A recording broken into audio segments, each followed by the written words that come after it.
Welcome to Gymnastics lesson number 5, friendly numbers. Adding or subtracting numbers like 100, 20, or 10 are pretty simple, right? That's why we call them friendly. When we work with numbers that are close to a friendly number, it helps us to use them. Let's see an example. 98 can be represented as 100 minus 2, and 299 can also be represented as 300 minus 1. Let's see how we can use that. Let's try to add 198 and 36.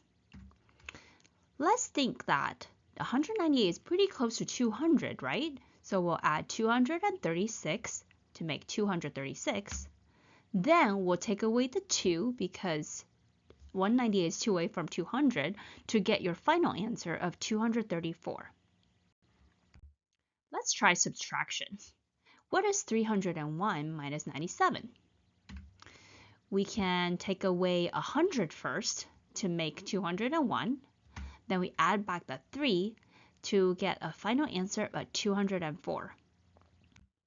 Now let's recall our subtraction strategy when we subtract numbers that end in 7, 8, and 9 back in lesson 3.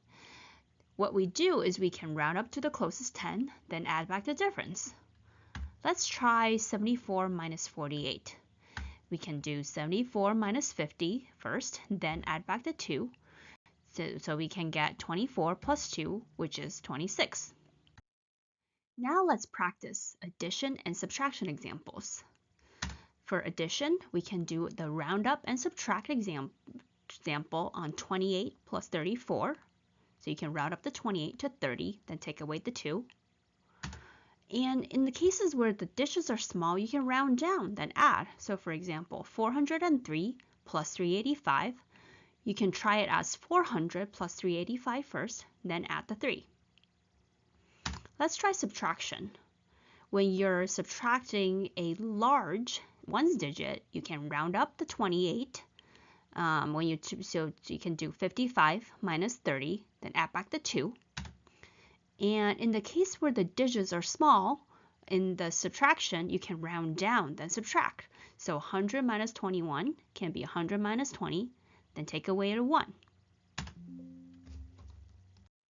Go ahead and try some of these yourself. Use the friendly numbers to help you solve these problems. What is 299 plus 28? What is 504 minus 98? And what is 62 plus 19?